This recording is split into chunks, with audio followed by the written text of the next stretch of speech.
Okay, so this is a different type of general calorimetry problem. In this case, we're going to be looking at adding a metal to water and seeing what's going to happen. So just to sort of schematically talk about what we're doing here, right? Imagine that we have a glass of water, and what we're going to do is we're going to take a block of metal, in this case it's unknown, and we are going to add it to the water.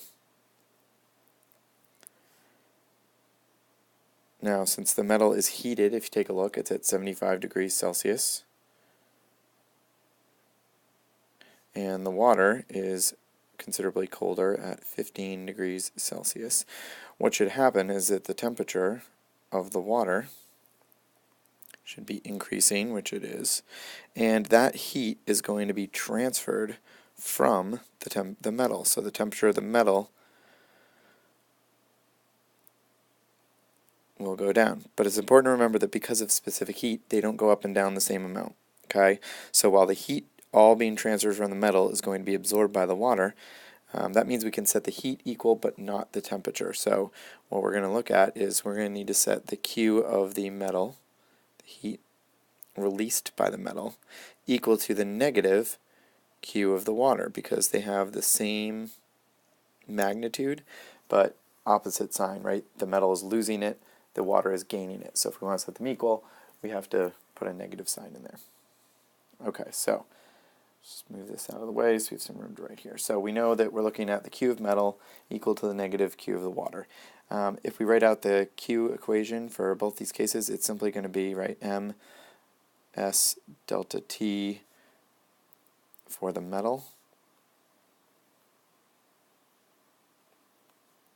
and that will be equal to negative MS delta T for the water. Okay, so there's a couple ways we could solve this.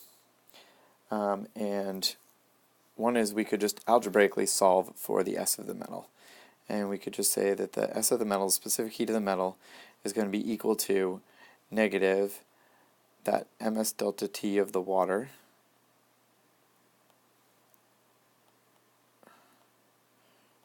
put that all up top, and then we just divide it by the mass of the metal times the temperature, the delta T of the metal. It's important to note that the delta T's here are not the same. So anytime you're adding two substances together at different temperatures, your delta T's are going to be different. You have to keep them separate. Okay, and we could plug on all the values we have and just solve for the S of the metal. Okay, the other way to do it is to plug in the things you know and set it up. I'm going to go that way. I think you'll probably end up doing both, but go ahead and just put it in the way that so you can see sort of where everything goes. So 150.0 grams of this metal times the S of the metal times the delta T of the metal, which is going to be 18.3 degrees Celsius minus 75 degrees Celsius. Okay, that is equal to the MS delta T of the metal. We're going to set that equal to the negative of the mass of the water, okay, which is also 150 grams. The S of water, which we know is 4.18 joules per gram degrees C. And we're also going to put in the delta T of the water, which will be the 18.3 minus 15, so in this case it's just 3.3 degrees C.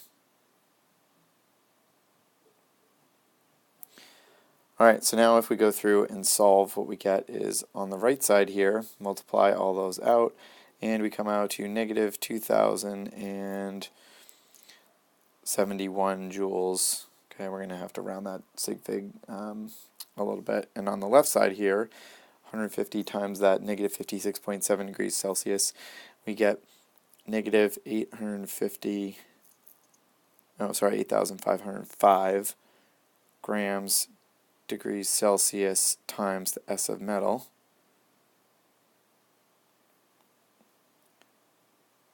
Okay, and so now we just divide both sides by that 8,505, and we get that the S of the metal is equal to 0.244 joules per gram degrees Celsius. Okay, I believe I used 4.184 in the calculation for water. You may get something a slight decimal off here and there because of that, but this is the specific heat of the metal according to this. Now the other type of problem you'll see sometimes with this would be if you're solving for a final temperature or a mass or something like that. And all you really need to do in those cases is just fill in what you know and leave the other ones blank and solve for them. Okay, the one thing you need to be really careful about is if it's a final temperature scenario, right? We did TF minus TI. You can't solve for TF because, as I said, the delta T you can't solve for. The delta T of metal is not the same as the delta T of the water. So you'd have to do TF minus whatever the initial for the metal was and do TF minus whatever the initial for the water was and solve for TF separately. There's a little more algebra involved, but it's still, the principle is just the same.